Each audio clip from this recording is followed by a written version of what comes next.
Hey guys, আসসালামু আলাইকুম। Welcome back to my YouTube video channel Ajmal 14। যারা যারা এখনো সাবস্ক্রাইব করেননি তারা সাবস্ক্রাইব এবং লাইক বাটনে একটি ক্লিক দিয়ে রাখেন। তো আমি আপনাদের আজকে বলবো নেপাল সম্পর্কে।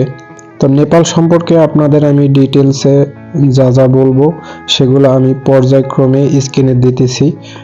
সেগুলো হচ্ছে Nepal tour place, Nepal visa processing, Nepal air ticket, Nepal hotel booking, Nepal transportation কিভাবে আপনারা করবেন সেই বিষয়ে আমি ডিটেলসে আপনাদের বলবো।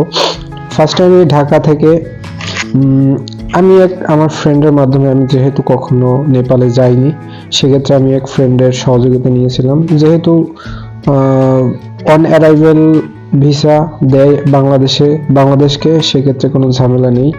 তো ফার্স্টে আমি বাংলাদেশ থেকে হচ্ছে অনলাইনে অ্যাপ্লাই করে তারপরে হচ্ছে নেপালে যাই।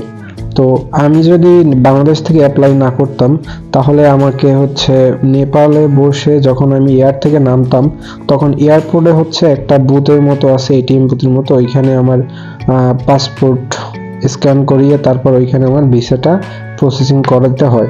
তো সেই ঝামেলাটা আমাকে পোহাইতে হয় নাই। আমি আপনাদের ডিটেলসে বলে দিচ্ছি। তো ফার্স্টে আমি প্রসেসিং করার পর আমার হচ্ছে এয়ার টিকিট কাটে, রিটার্ন এয়ার টিকিট সহ আমার অ্যারাউন্ড 33,500 লাগছিল। তো আমি ঝটপট কেটেছিলাম, এই জন্য একটু বেশি লাগছে। তো আপনারা রিটার্ন টিকিট সহ 28,000 30,000 টাকায় একটু পাবেন। সেক্ষেত্রে আপনারা একটু ব্যাকডেটে বসে কাটবেন যে আমি যাব 15 দিন 20 দিন পরে যাব।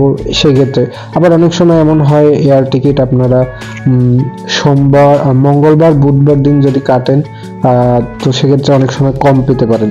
তো এটা হচ্ছে ডিপেন্ড করে হচ্ছে ওদের ফাংশনকে। তো আমি আশা করি আপনারা যদি আগে কাটেন সেক্ষেত্রে অনেক কম পাবেন আমার থেকে। তো টিকিট কাটলাম। তো আমি তারপরে হচ্ছে হোটেল বুকিং করলাম। হোটেলটা বুকিং করছি আমি আমার booking.com থেকে। booking.com অ্যাপস আছে, আপনারা প্লে স্টোরে গিয়ে booking.com অ্যাপস লিখে সার্চ দিলে যে অ্যাপসটার সামনে আসবে সেটা আপনারা ইনস্টল করে নেবেন এবং লগ ইন করে সেখানে কার্ড অ্যাড করে নেবেন। উইদাউট পেমেন্টে আপনারা হোটেল বুকিং তাহলে করতে পারবেন। আপনি হোটেলে গিয়ে পেমেন্ট করতে পারবেন, সেই অপশনটা থাকবে। তো আপনি যাওয়ার পরে যদি আপনার মনে হয় যে না আপনি হোটেল থাকবেন না, আপনি যেহেতু পেমেন্ট দেন নাই, তো অ্যাপস থেকে ক্যান্সেল করে দিবেন রিজন দিয়ে। তারপরে আপনি ওখানে খুঁজে তারপর হোটেলে থাকবেন, সেটা আপনাদের ব্যক্তিগত বিষয়। তো আমি হোটেলে একটা বুকিং করে নিয়েছিলাম, তো সেই হোটেলে গিয়ে উঠছিলাম। তো ফার্স্ট অফ অল আমি হোটেল বুকিং, তারপরে এয়ার টিকিট কেটে নিই, এয়ারপোর্টে যাই। তো এয়ারপোর্টে যাওয়ার পরে যখন আমার ফ্লাইট ছিল দুপুর 1টার সময়, তো তার আমি 1 ঘন্টা আগে এয়ারপোর্টে যাই। আপনারা একটু আগে আগে যাবেন যারা ফার্স্ট টাইম এয়ারপোর্টে যাচ্ছেন বা এয়ার জার্নি করতেছেন। একটু ফার্স্ট টাইম গেলে হয় কি আপনারা একটু এয়ারপোর্টটাও ঘুরতে পারলেন আর ওইখানে যাবতীয় কার্যক্রম সম্পর্কে অবগত হয়ে গেলেন। তো পরবর্তীতে আপনাদের আর ঝামেলা হবে না। তো আমি এখন ইমিগ্রেশনটা ক্রস করব। তো আমার বোর্ডিং পাস হইলো।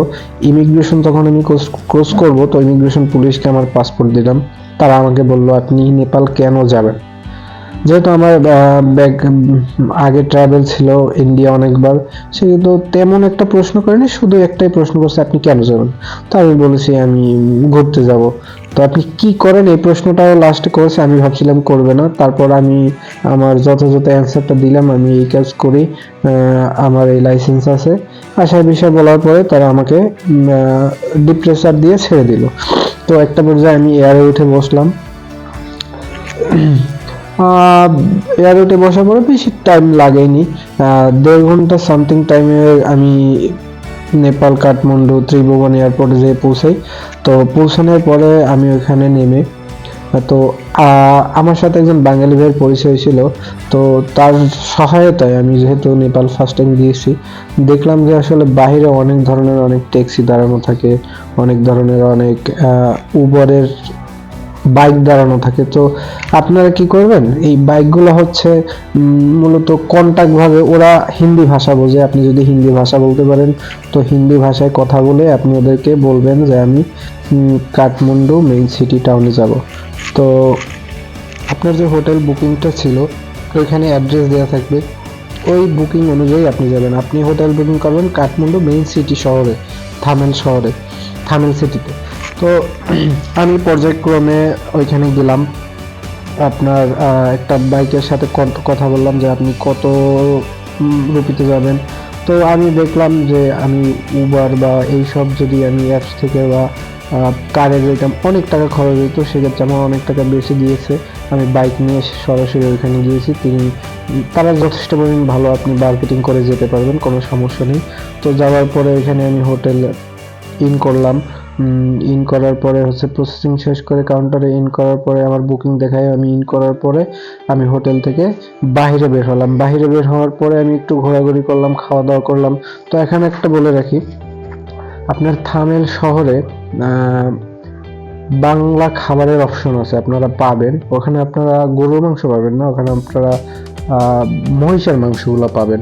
তো মহিষের মাংস পাবেন, মুরগির মাংস পাবেন, হাঁসের মাংস পাবেন, এগুলো সব পাবেন। ভাত পাবেন, ডাল পাবেন, এভরিথিং পাবেন এখানে, শুধু গরুর মাংসটা বাদে। তো ওইখানে আপনি বাঙালি হোটেল কোথায় আছে জিজ্ঞেস করলে ওরা বলে দিবে। ওইখানে মানে কক্সবাজার নামের একটি হোটেল আছে। আমি আপনাদের ডেসক্রিপশনে ভাতের যে হোটেল আছে ওইটার ডিটেলস আমি দিয়ে দিব। তো এখানে মেইন সমস্যা হচ্ছে খাওয়া দাওয়ার। আপনি যদি বাঙালি খাবার মানে খেতে চান, তো সেক্ষেত্রে তো সমস্যাই, আপনার এটা খুঁজে নিতেই হবে। তো আমি এটা সহজেই খুঁজে পেয়েছিলাম ওই বাঙালির ভাইয়ের কাছ থেকে, কারণ ওইখানে প্রচুর পরিমাণে বাঙালিরা যায় ইউরোপের এম্বাসি ফেস করার জন্য। এখানে ইউরোপের এম্বাসি আছে সেখানে। তো তাদের সহায়তায় আমি ওইখানে গিয়েছিলাম। তো একটা পর্যায়ে আমি আপনাদের প্লেসগুলো বলে রাখি। আপনাদের আমি হোটেল বুকিং কিভাবে করবেন বলে দিলাম, এয়ার টিকিট কিভাবে করবেন বলে দিলাম, ট্রান্সপোর্ট যেমন আপনার এখানে একটা পাঠাও অ্যাপস আছে, ওটা উবার অ্যাপস আছে, ওটা আপনি ইনস্টল করে নিলে অনেক কম ভাড়ায় আপনি যদি সোলো ট্রাভেলার একজন হন, সেক্ষেত্রে আপনি অনেক কমে ট্রাভেল করতে পারবেন বাইক রেন্টে নিয়ে, অনেক কমে, অনেক। আর আপনি যদি ডাবল হন বা আপনারা গ্রুপ মিলে যান, তাহলে তো ট্যাক্সি ভাড়া করে নিতে হবে, সেক্ষেত্রে আপনাদের ভাড়া কম পড়বে। বার্গেটিং করে নেবেন, ওখানে বার্গেটিং ছাড়া, ওখানে ফিক্সড এরকম হয় না অন্য সব কান্ট্রির মতো, বার্গেটিং করলে কমে বাড়ে। তো আমি ওইখানে আপনার নাগারকোট গেলাম। নাগারকোট নামে একটি শহর আছে, ওখান থেকে আপনি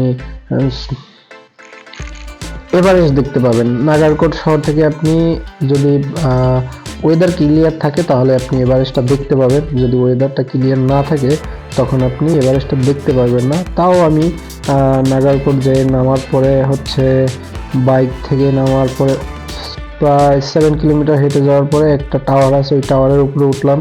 ওঠার পরে দেখি ওয়েদার খারাপ, আমার কপাল খারাপ ছিল, দেখতে পারিনি। তবে আমি এয়ারপ্লেনে যখন ছিলাম তখন এভারেস্ট দেখছি, আপনাদের দেখাইছি। তো আলটিমেটলি আপনি ওখানে নামার পর নাগারকোট যাবেন, টি ট্রি আছে সেখানে যাবেন। আপনারা